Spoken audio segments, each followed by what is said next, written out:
పరిశుద్ధుడా, ప్రేమగల తండ్రి, కృపగల దేవా, నీ అమూల్యమైన, ప్రశస్తమైన, ఘనమైన, బలమైన నామానికి మా నిండు కృతజ్ఞత వందనములు చెల్లిస్తూ ఉన్నాము. లేఖన భాగంలోని దైవికమైనటువంటి మర్మములను మేము ధ్యానిస్తుండగా, వాక్యపు వెలుగులోనికి మా ప్రయాణము కొనసాగుతూ ఉండగా, నీ పరిశుద్ధాత్మ శక్తి చేత, బలము చేత, విలువైన శ్రేష్టమైనటువంటి సందేశము ద్వారా మరొక పర్యాయము లోతైన విశ్వాసంలోనికి మేము ప్రయాణించులాగున మా హృదయ నేత్రములు తెరిపించగలనట్టు యేసు నామమున వేడుకొచ్చున్నాము తండ్రి. ఆమేన్. దయచేసి కూర్చుందాం. దేవుని మహాపరిశుద్ధ నామానికి మహిమ కలుగును గాక.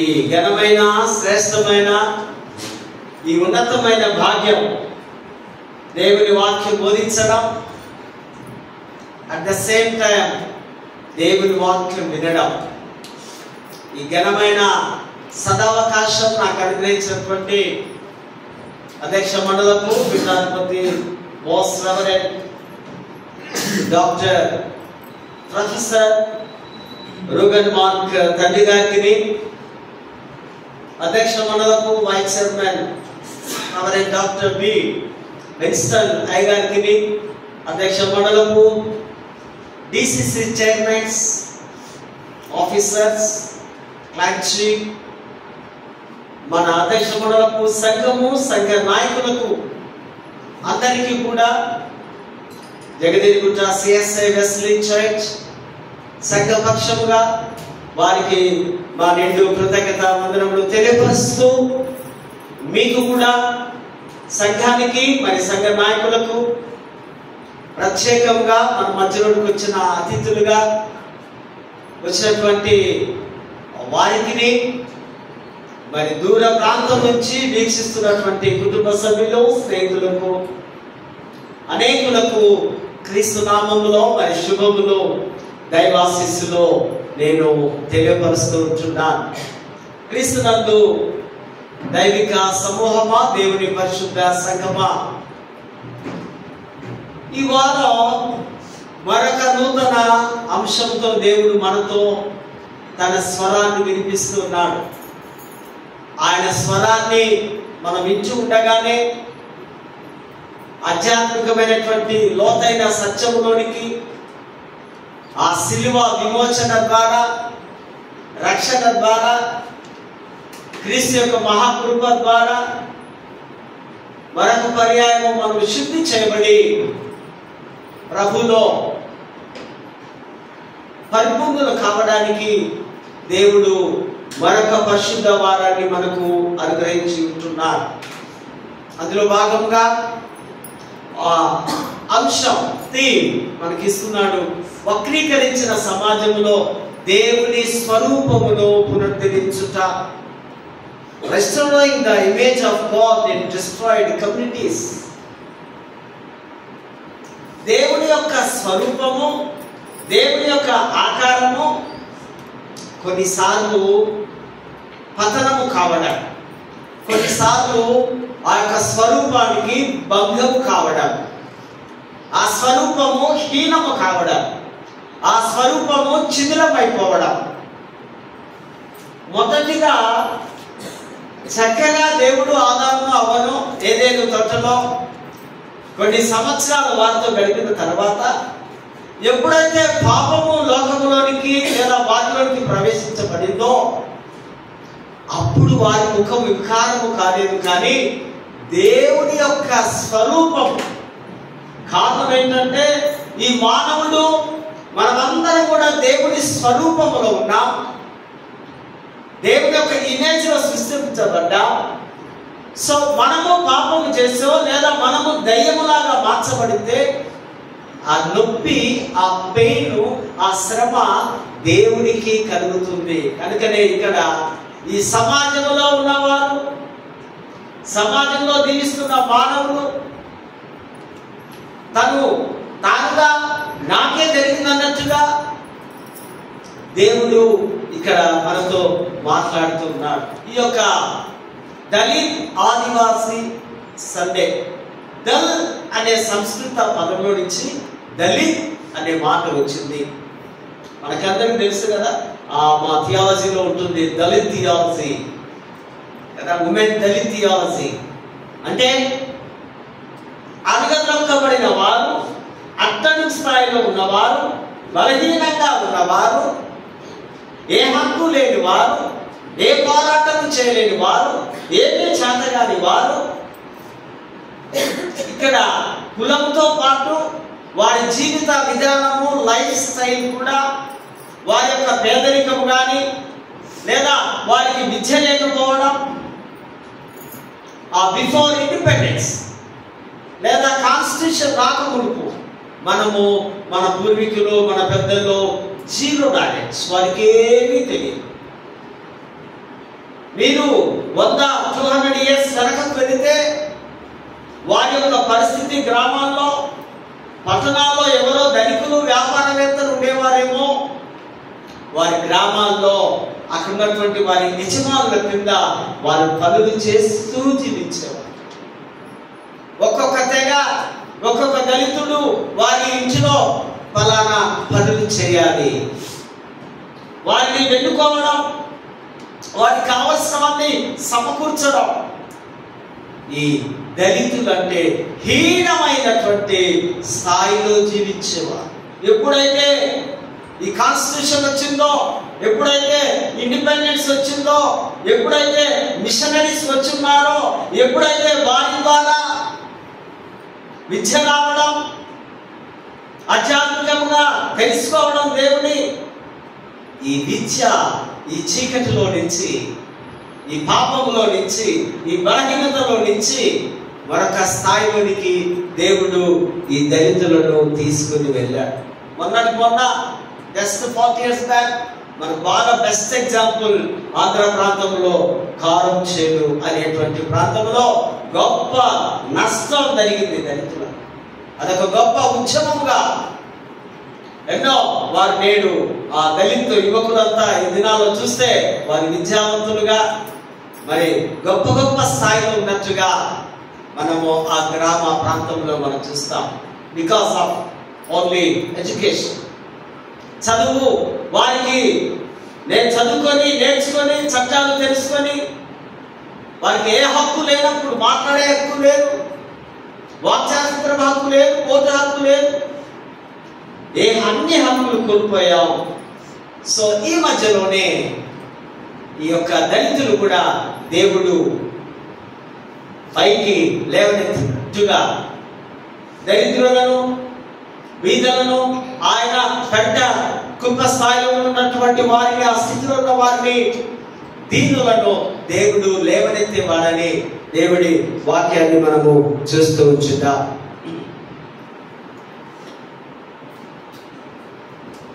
ఈ చదవబడినటువంటి లేఖన భాగాల్లో మీకా చిన్న ప్రవక్త క్రీస్తు పూర్వం 710 ఆ ప్రాంతంలో ఆయన 740-710 ఆ ప్రాంతంలో ప్రవచించాడు యూదా దేశం వారికి. ఆయన ప్రవచనాలన్నీ ఒకటే మనం అర్థం చేసుకోవాలి. పాపం వైపు, శాపం వైపు ఉన్నటువంటి దైవికమైనటువంటి బిడ్డలారా, మీరు వాటి జోలికి వెళ్ళకండి, యెహోవా వైపు తిరగండి, మీకు రక్షణ కలుగుతుంది. మీరన్నీ వదిలేసుకోవాలి. మీ విగ్రహారాధనలు, మీ యొక్క అలవాట్లు, మీ తలంపులు, మీ ఆలోచనలు, మీ పాపము, మీ శాపము అన్ని విడిచిపెట్టి ప్రభు వైపుకు రండి, ప్రభు దగ్గరికి రండి. అందుకే యేసు ప్రభు గారి ఇష్టమైన మాట నాకు మత్తయి సువార్త 11వ అధ్యాయంలో, ప్రయాసపడి భారం మోస్తున్న సమస్త జనులారా నా యొద్దకు రండి. నా యొద్దకు వస్తే నేను ఎటువంటి వాడనో, నా క్యారెక్టర్ ఏంటో, నా మనస్సు ఏంటో, నా ప్రేమ ఏంటో నీకు అర్థమవుతుంది. నేను దీనుడను, సాత్వికుడను, నేను ప్రేమించేవాడను, నేను మంచివాడను, నా ఖాళీ మీకు సులభంగా ఉంటుంది. పాపం అనే వికారి ఆ సిలువలో యేసు మోసి ఉన్నాడు. ఇప్పుడు మనం పాపం అనే కాలిని మోయడానికి వీలు లేదు. మనకు పాపం లేదు. మన పాపములన్నీ ఆయన వీపున వేసుకుని భరించాలని ఆయన ఒక గొప్ప ఆహ్వానాన్ని ఇస్తూ ఉన్నారు. యేసు ప్రభువారు రండి నా యొద్దకు రండి, రండి రండి యేసుని యొద్దకు రండి. సువార్త గాస్పెల్ సాంగ్ కూడా మనం చూస్తాం. కనుక ఇక్కడ మీకా ప్రవక్త రాస్తూ ఉంటున్నాడు. ఆయన ఇంకొక ప్రవచనం కూడా ఉంది కదా, మన క్యారెల్స్ లో క్రిస్మస్ లో ఈ యొక్క వర్సెస్ వాడతాం. మీకా 5:2 కదా, ఆయన నజరేతులో బెత్లెహేములో ఆయన యొక్క మరియా గర్భమున ఒక లోక రక్షకుడు ఉద్భవిస్తాడని ముందుగానే ప్రవచించే ఈ ప్రవక్త తన ప్రజలను పిలుస్తూ ఉంటున్నాడు. బానిస బ్రతుకులు మనకందరికీ తెలుసు. మన పూర్వీకులు ఆ ఇశ్రాయేలు ప్రజలు వారు ఎలాంటి బానిస జీవితాలు జీవించారంటే చాలా సంవత్సరాలు అనేకమైనటువంటి దేశాల మధ్య, రాజుల మధ్య, మొదటిగా ఐగుప్తు దేశం, తర్వాత ఫిలిస్తీన్ల చేతిలో, తర్వాత మోయాబీల చేతిలో, తర్వాత పారసీకుల చేతిలో, తర్వాత బబులోను వారి చేతిలో, వారి సామ్రాజ్యంలో, చివరికి వాస్తు గ్రీకు వారి చేతిలో, రకరకాల దేశాల చేత వారు బంధించబడి బాధింపబడి చెరలలో ఉండి వారిని ప్రభు విడిపిస్తున్నాడు. ప్రభు విడిపించడం, తిరిగి వారు మళ్ళీ పాపములో పడిపోవడం. ఒకసారి ఆ బెయిల్ తీసుకున్నాక ఈ దొంగ కొంతకాలము బయట బాగా తిరిగి మళ్ళీ వేరే పనులు చేసి మళ్ళీ జైలుకి వెళ్ళినట్టుగా ఇశ్రాయేలు ప్రజలందరూ కూడా పాపం మీద పాపం, డబల్ త్రిబుల్ పాపాలు చేస్తూ దేవుని ఉగ్రతను పొంది చెరలోనికి వారు వెళ్తున్నారు. దేవుడు ప్రేమామయుడు కనుక, కనికరం చూపేవాడు కనుక తిరిగి తన ప్రవక్తల ద్వారా, తన యొక్క రాజుల ద్వారా, అన్యుడైనటువంటి రాజు కూడా కోరెషు రాజు, పారసీక రాజును దేవుడు అభిషేకించి, దేవుడు మాట్లాడి, ఇదిగో నా బిడ్డలను తిరిగి యెరూషలేముకు పంపించు. అన్యుడైన రాజు కూడా దేవుడి మాట వినవలసిందే. వెంటనే ఆయన తన ప్రజలను పంపించినట్టుగా లేఖన భాగాలు యెషయా గ్రంథంలో మనము చూడగలం. కనుక ఈయన ఆ యూదయ ప్రాంతంలో ఉండి అవినీతి పరులైనటువంటి వారిని, ఆ నాయకులను, అనగదొక్కపరిచే వారిని, భక్తిహీనమైనటువంటి యాజకుల గురించి, పాపములో జీవిస్తున్న వారి గురించి, వారు చేసే మోసాలు, అక్రమాల గురించి ఆయన ప్రవచిస్తూ రాస్తున్నాడు. ఆ దినాల్లో యాజకులు అక్కడే ఉన్నారు, రాసులు అక్కడే ఉన్నారు, పరిపాలకులు అక్కడే ఉన్నారు, ప్రజలు ఆ విధంగానే ఉన్నారు.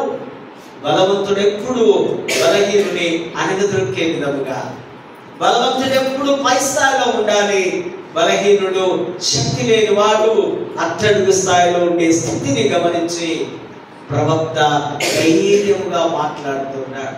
ప్రవక్త ఏదైతే బోధిస్తున్నాడో, ఏదైతే దేవుడి మాటలు తన స్వరం నుంచి వస్తున్నాయో అవి నెరవేర్చబడుతున్నట్టుగా ఇక్కడ లేఖన భాగాలు చూస్తున్నాం. లంచగొడులైన వారు న్యాయాధిపతులు ఉన్నారు, వారిని ఖండిస్తున్నారు. వ్యాపారాల పైన, వ్యవసాయం పైన పెరుగుతున్న అణచివేత, ధనాపేక్ష,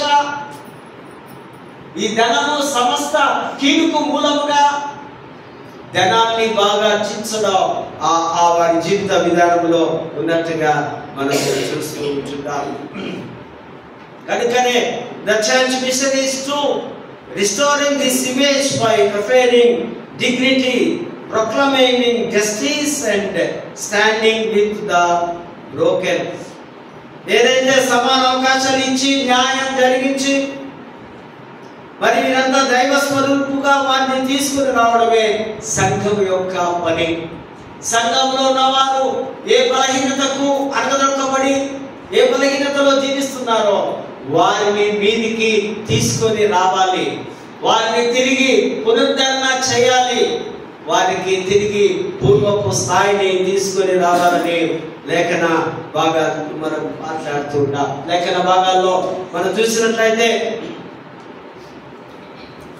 రాజులైన నాయకత్వం అందించని వారుగా ఉన్నారు.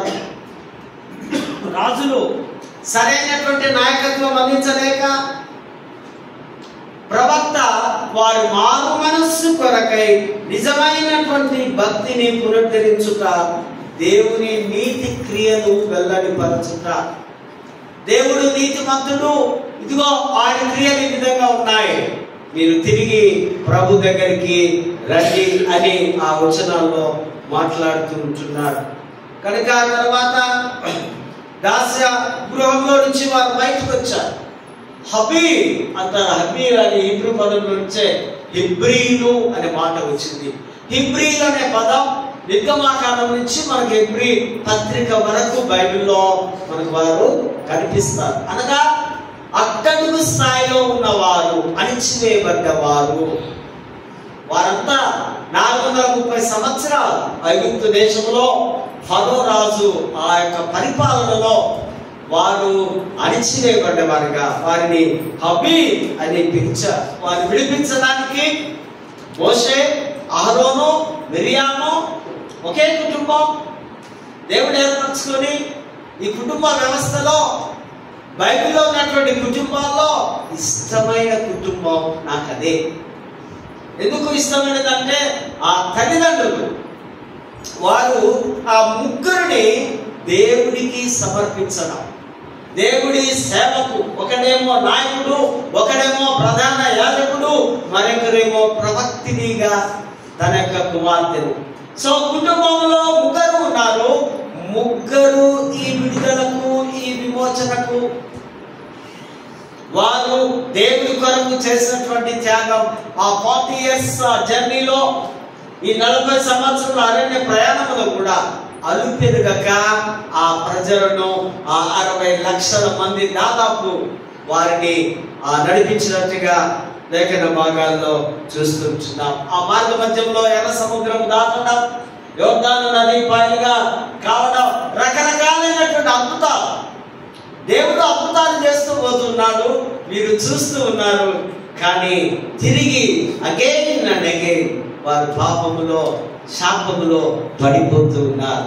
కారణం పరిపూర్ణమైనటువంటి మంచి మనస్సు లేకపోవడమే, మారు మనస్సు లేకపోవడమే. మార్పు చెంది మారు మనస్సు పొంది యేసు ప్రభు సువార్త విధానం ఒకటే. మార్పు సువార్తలో చూస్తాం, దేవుడి రాజ్యము సమీపిస్తూ ఉంది, మీరు మారు మనస్సు పొంది బాప్తిజము తీసుకొని రక్షణ పొంది ప్రభు వైపుకు, నా యొద్దకు రండి. దేవుని రాజ్యం మీకు కావాలా? దేవుడు యేసు ఎక్కడికి నడిచి వస్తూ ఉంటే అదే దేవుని రాజ్యంగా లేఖన భాగాలు మనకు తెలియపరుస్తూ ఉంటున్నాయి. ఎర్ర సముద్రాన్ని, యోర్దాను నదిని దాటి గొప్ప కార్యములు దేవుడు చేసినట్టుగా మనము చూస్తూ ఉంటున్నాం. దైవిక స్వరూపం వృద్ధించడానికి కావలసినది ఇక్కడ చూస్తాం. దహన బలులు, అర్పణలు. ఆ దినాల్లో దహన బలులు అర్పించేవారు. దహన బలులు చాలా ప్రాముఖ్యమైనది. ఏడాది దూడలను, గొర్రెలను, మేకలను అర్పించాలి.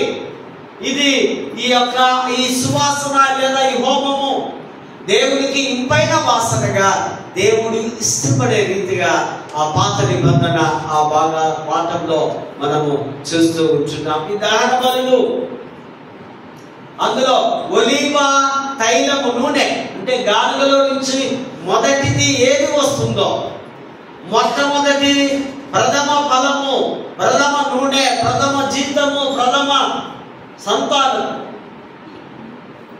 ఏదైనా మొదటిది దేవుడికి సమర్పించాలి.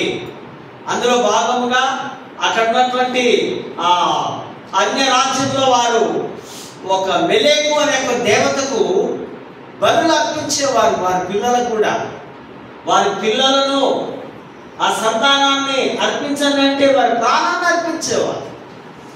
కానీ యేసు ప్రభు అవన్నీ కొట్టివేసి సిలువలో తనకు తానుగా ప్రాణాన్ని, తనకు తానుగా బలిగా తనకు తానుగా శిలువ యజ్ఞంలో ఆయన చేసి ఇప్పుడు బలులంటూ లేదా అర్పణలంటూ అవన్నీ ధర్మశాస్త్ర చట్టాన్ని కూడా కొచ్చివేసినట్టుగా మనము చూస్తూ ఉంటున్నాం.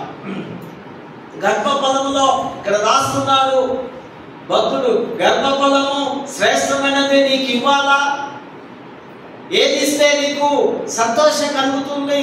ఏ అర్పణల ద్వారా నీ దగ్గరికి రావాలి అంటే అవ్వతున్నాడు, ఏ అర్పణలు అక్కర్లేదు, కావాల్సింది నీ హృదయము మాత్రమే. నా కుమారుడా, నీ హృదయము నాకిమ్ము, నీ మనస్సు నాకిమ్ము, నీ యొక్క తలంపుల ఆలోచనలు నాకిమ్ము, నీ మది నిండా నన్ను ఉంచుకో. యేసుని నింపుకుంటే, యేసు మన హృదయంలో ఒకవేళ ఆయన స్థిరంగా ఉన్నట్లయితే ఆయన లక్షణాలు, ఆయన నీతి క్రియలు మనము కూడా చేయగలము అని దేవుని వాక్యము సెలవిస్తుంది. 8వ వచనంలో, మనుషుడా ఏది ఉత్తమమో అది నీకు తెలిసే ఉన్నది. తెలుసు మనకు.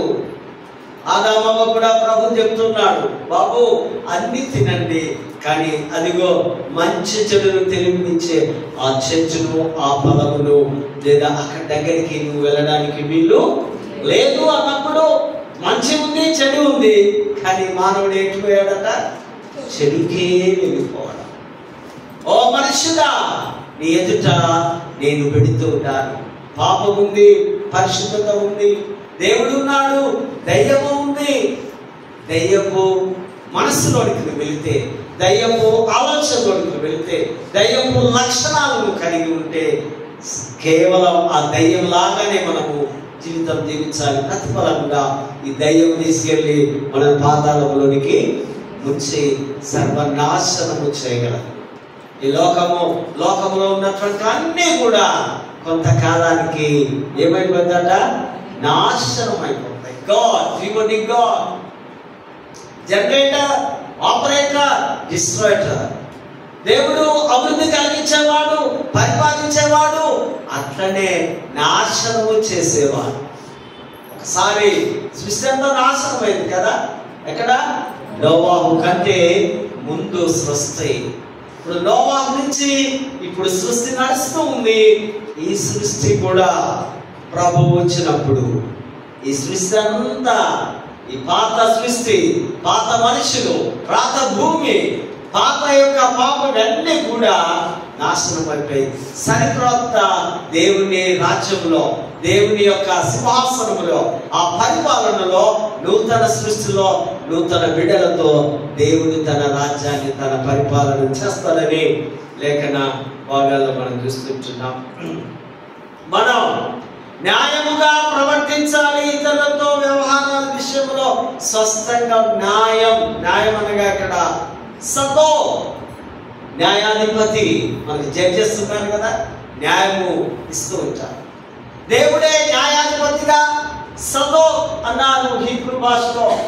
ఆయనే న్యాయము అంటే ఎవరు ఎక్కడ అన్యాయం అయిపోతున్నారు, ఎక్కడైతే కృంగిపోతున్నారు వారికి దేవుడు ఒకానొక దినమందు న్యాయము ఇవ్వగలడు. మనం వెంటనే కృంగిపోవడానికి వీలు లేదు, వెంటనే బాధపడడానికి వీలు లేదు. అయ్యో నాకు అన్యాయం జరిగింది, నేను నష్టపోయాను, నేను నాశనం అయిపోయాను అని బాధపడడానికి లేదు. దేవుడు అంటున్నాడు, ఇదిగో నీకు న్యాయముగా ప్రవర్తించండి, న్యాయవంతుడే మీ మధ్యలో ఉన్నాడని దేవుక వాక్యము సెలవిస్తుంది. రెండవదిగా మనం కనికరాన్ని ప్రేమించాలి. అంటే అవసరతలో ఉన్న వారికి, ఆవిడ వ్యక్తుల పట్ల నిజమైన జాలిని, కనికరాన్ని, చేతనైన సహాయాన్ని చేయాలి. కనికరము చూపువారు కనికరము పొందుతారు. నువ్వు ఇతరుల పట్ల కనికరం చూపినావు అనుకో, దేవుడు నీ పట్ల తన కనికరాన్ని, ఆ కంపేషన్ దేవుడు మనకి ఇవ్వగలడు. మన హృదయాలు గట్టిగా, మొండిగా, హార్డ్గా, ఇనుములాగా ఉండేదాన్ని కాదు. ఇది జాలి కలిగినటువంటి, కనికరం కలిగినటువంటి హృదయం ఉండాలి. పేదల పట్ల, సమాజం పట్ల, అణిచివేయబడ్డ వారి పట్ల, బీదల పట్ల మన కనికరాన్ని చూపించాలి. మాటల ద్వారా, ఆర్థిక సహాయం ద్వారా, ప్రేమ ద్వారా, కనికరాన్ని చూపించాలని ప్రభు అడుగుతున్నాడు మన నుంచి. న్యాయంగా ఉండు, కనికరము చూపించు. తర్వాత నీవు దీన మనస్సు కలిగి దేవుని ఎదుట నడుచుకోవాలి. ఆయన సంకల్పం పట్ల అంకిత భావముతో దైవ జ్ఞానముతో జరగాలి. దీన మనస్సు, సాత్వికమైన మనస్సు అంటే తగ్గించుకునే మనస్సు. అంటే ఇక ఏమీ లేదు, నేను రిక్తుడను, దేవుడే నాకన్నీ, ఇదిగో నేను దేవుని ఎదుట సమాజం ఎదుట దీనత్వము కలిగి ఉన్నాను. కొన్నిసార్లు ఈ పదం మన కష్టం కదా. ఒక్కోసారి డబ్బు పెరిగినప్పుడు, ఒక్కోసారి హోదా పెరిగినప్పుడు, ఒక్కోసారి స్థాయి పెరిగినప్పుడు, ఒక్కొక్కసారి లక్షలు కోట్లు డబ్బులు సంపాదించినప్పుడు ఈ కాస్త దీనుడు ఏమైపోతాడు? అహంకారిగా మారిపోతాడు. బైబిల్లో మనం చాలా మందిని మనం చూస్తాం ఈ దీన స్థితిని మర్చిపోయి, ఎప్పుడైతే ఇవన్నీ మనకు దేవుడు ఇస్తున్నాడు అప్పుడు మనం వీటన్నిటిని మరచిపోతాం. కొన్నిసార్లు ఏమీ లేనప్పుడు దేవుడి సన్నిధానానికి వచ్చి ప్రార్థించి ఏడ్చి దేవుని అడిగి దేవుడి దగ్గర అన్ని పొందుకున్న తర్వాత టైం లేక, గుడికి రాలేక ప్రభు దగ్గరికి అంటే నువ్వు ఆ స్థితిలోనికి ఎదిగిపోయావు. ఎప్పుడైతే నువ్వు దీనుడుగా ఉంటావో దీనులను దేవుడు లేవనెత్తేవాడు. అహంకారును ఎదిరించి దీనులకు కృపణసంగవాడని యాకోబు తన పత్రికలో రాస్తూ ఉన్నాడు. దీనత్వం అన్నది క్రైస్తవ లక్షణంలో ఇదొక మూలం, ఇదొక ఇంపార్టెంట్ సిమెంట్. ఇది చాలా ప్రాముఖ్యమైనటువంటి మాటగా, ఇదే కదా నిన్ను నేను అడుగుతున్నాను అని ప్రభు మాట్లాడుతూ ఉన్నాడు. తర్వాత చూసినట్లయితే మనము లూకా సువార్తలో ఆయన పెరిగిన ప్రాంతానికి, పుట్టడమేమో బెత్లెహేములో పుట్టాడు ఆయన. తర్వాత నజరేతు, మీరు బ్యాక్ లో చూస్తే బెత్లెహేము కింద ఉంటుంది, మీద పైన నజరేతు ఉంటుంది. అక్కడ పెరిగి అక్కడ సమాజ మందిరాలు ఉన్నాయి.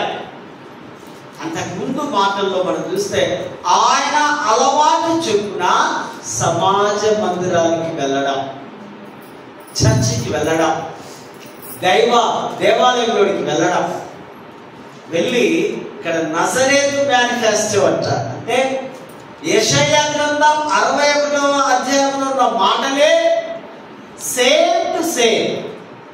ఆ ప్రవక్త యెషయా ఏది ఈ యొక్క మెస్సయ్య గురించి రాసి ఉన్నాడో అదే మాటలను ఇక్కడ ఈ లూకా సువార్త 4వ అధ్యాయంలో మనము చూస్తూ ఉంటున్నాం.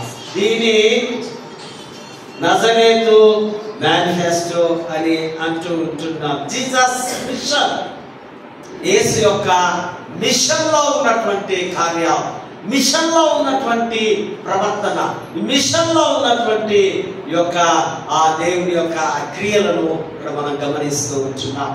ఆయన వెళ్ళినప్పుడు అక్కడ రబ్బులు ఉన్నారు, యూదులు. రబ్బులు దేవుని ధర్మశాస్త్రము లేదా ప్రవక్తల గ్రంథము, ఆ కీర్తన గ్రంథాలు చదివి వినిపించేవారు. అప్పుడు బైబిల్ రాయబడలేదు. తోరా ధర్మశాస్త్రం ఉన్నటువంటి మాటలు లేదా ప్రవక్తల గ్రంథాలను ఆ యాజకుడు వీరికి చేతికిచ్చున్నాడు. 61వ అధ్యాయము అక్కడ తీసుకొని ఆయన చదువుతూ ఉన్నారు. చదివి ఇక్కడ తన యొక్క ఆత్మాభిషేకం గురించి, యెహోవా నన్ను అభిషేకించెను, దేవుని యొక్క అభిషేకము ఈ మెస్సయ్య మీదకి వచ్చింది కనుక అభిషేకం అనే ఆ యొక్క దేవుని యొక్క కృపను పొందుకున్నాడు కనుక ఈయన సేవ చేయడానికి, సేవలో ఉన్నటువంటి ఆ యొక్క క్వాలిటీస్ ఇక్కడ మనం చూస్తూ ఉంటున్నాం. అది ఈ యొక్క అద్భుతమైనటువంటి తన సమాజంలో ఆ పరిచయ సరికొత్త విధానం. యేసు కాలంలో చాలా భయంకరమైన పరిస్థితులు ఉన్నాయి, వారిని ఈయన మాట్లాడుతున్నాడు. పేదవారికి, పేదవారు అంటే డబ్బు లేకపోవడం కాదు, గౌరవం లేకపోవడం, హక్కులు లేకపోవడం, అమర్యాదగా ప్రవర్తించే వారి పట్ల వారు ఆ స్థితిలో ఉండడం, అనగా గట్టి వేయబడిన వారు, బలహీనంగా ఉన్నవారు, పైసలు లేనివారు, పేదవారికి నీవు సువార్తను ప్రకటించాలంటే, ఇక్కడ సువార్త అంటే అర్థం చేసుకోవాలి, పేదవారికి మంచి ఆహారం. ఎంతమంది పెట్టాడు ఆయన? 5,000 మందికి. పేదవారికి గృహాలు ఇవ్వడం. ఇప్పుడు గవర్నమెంట్ ఏదో పథకాలు అంటున్నాయి, కానీ యేసు కాలంలోనే ఆయన పేదవాళ్ళని దగ్గర పిలిచి వారికి అన్ని సమకూర్చడం, ఒక గౌరవాన్ని ఇవ్వడం, వారిని ఆదరించడం, బీదలకు సువార్తను ప్రకటించడం. తర్వాత ఈ సువార్త డేవిడ్ లివింగ్స్టన్ అనేటువంటి ఒక సాల్వేషన్ ఆర్మీ ఫౌండర్ ఇంగ్లాండ్లో, తను సువార్త ప్రకటించే విధానం 3 ఎస్ను తీసుకున్నాడు. ఇంగ్లీష్లో ఎస్. Number 1 yes, soup. వారికి కావలసినటువంటి ఆ సూప్ అనే ఆ పానీయం, ఆహారం ద్వారా వారంతా ఆకలితో ఉన్నారు. చాలా కష్టంగా ఉంది, మీ మనస్సు, మీ నదిని సరిగా లేనప్పుడు, ఆకలిగా ఉన్నప్పుడు ఏమైనా చెప్తే వినగలమా? కష్టం అనిపిస్తుంది. ఎంత భక్తుడైనా నేను ఆకలితో వస్తుంటే ఇదేంటి ఇప్పుడు ఈ మాటలు ఇవన్నీ అంటారు. భక్తుడైనట్టు భక్తి కానివాడు ఇక వేరే మాటలు మాట్లాడతారు. సో ఈయన సూపు తీసుకొని వచ్చి నెమ్మది వచ్చిన తర్వాత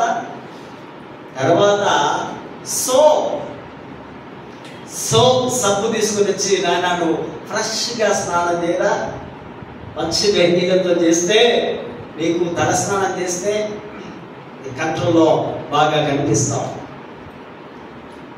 తర్వాత సాల్వేషన్, సువార్త. తిన్నాడు, ఫ్రెష్గా ఉన్నాడు. తర్వాత సువార్తను ప్రకటించాడు. తన ఓన్ మనీతో స్లమ్లోకి వెళ్ళి, స్లమ్లో ఉన్న అనాథులకి, అట్టడుగున్న వారిని, ఆ బలహీనంగా ఉన్న వారి మధ్యలోకి వెళ్ళి ఆయన చేసిన సువార్త నేడు సాల్వేషన్ ఆర్మీ, సైనిక ఆర్మీ అని నేడు మన ఆంధ్ర ప్రాంతంలో, మన సికింద్రాబాద్ ఆ ప్రాంతంలో కూడా మనం చూస్తూ ఉంటున్నాం.